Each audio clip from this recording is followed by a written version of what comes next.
It is a well-known fact that a portion of this great civilization has survived and preserved their identity, although they have withdrawn into more or less seclusion.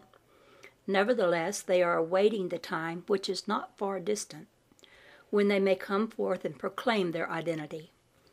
It is now stated that this time will be when a sufficient number have let go of their preconceived ideas of a personal God, or great being outside of themselves, and accepted the Trinity, God the conquering Christ, God-man, in all, and capable of being set forth through and by all mankind.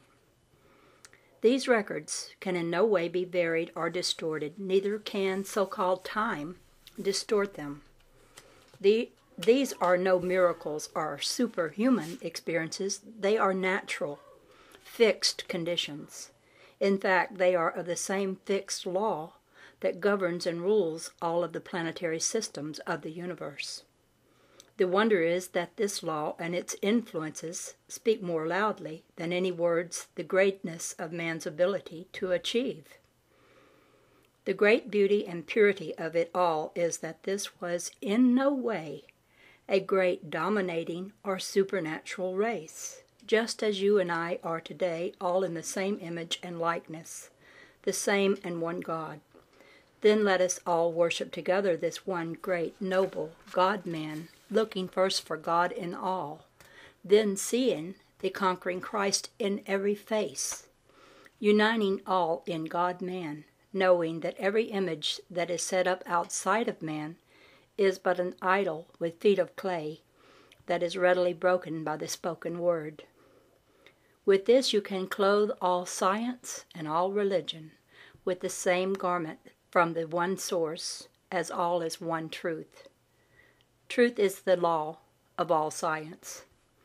By thinking divinity, man establishes divinity within himself, and also adds to the great reservoir of cosmic energy and force, that force becoming a great power within itself.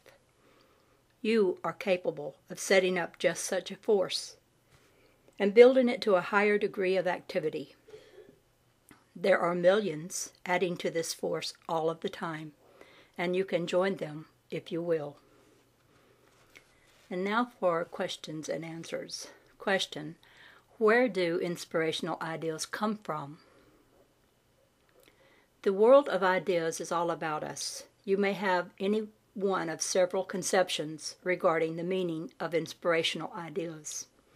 Most so-called inspirational ideas are emotional expressions that have little significance other than that of deep feeling.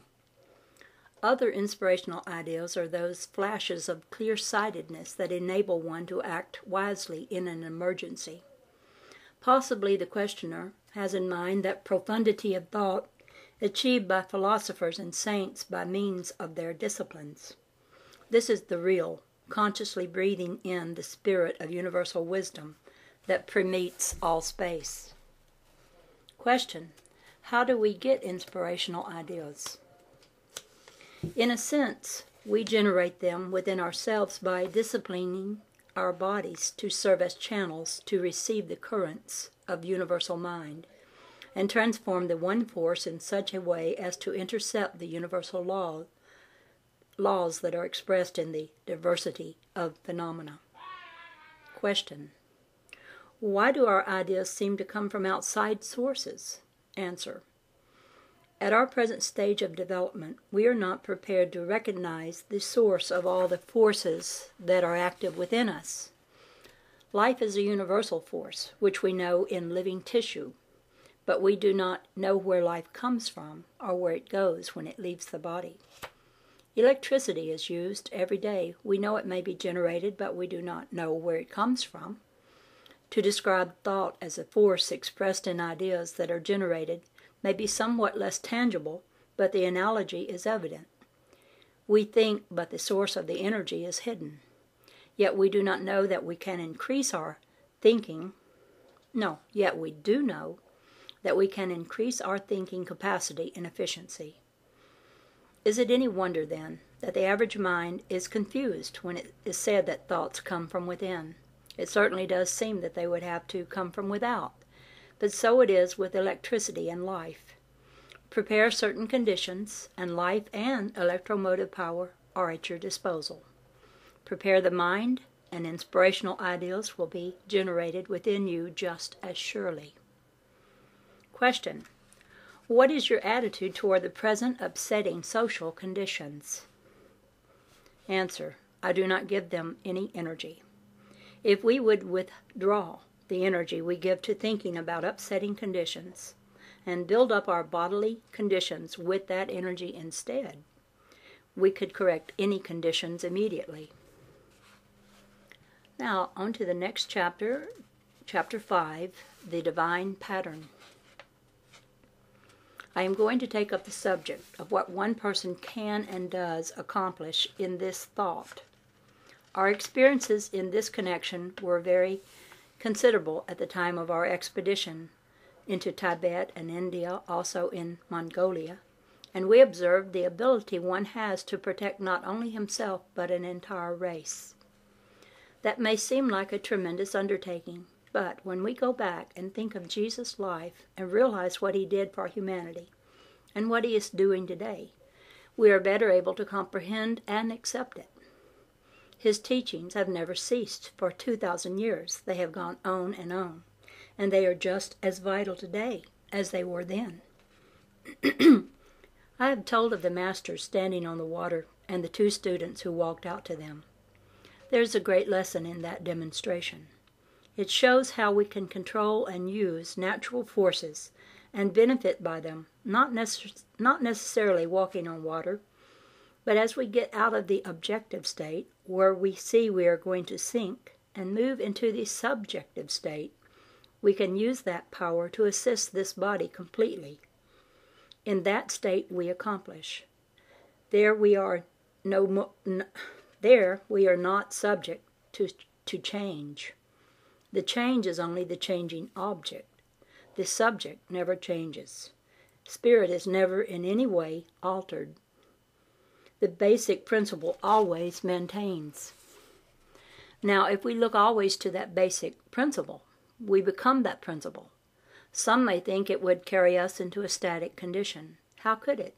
It is in that very attitude that we become able to accomplish, and then we go on without change, but with an accomplishment along a definite line, knowing exactly what we are accomplishing, not just what we are going to accomplish. If we live with that one attitude of thought always subject to our understanding, we cannot change.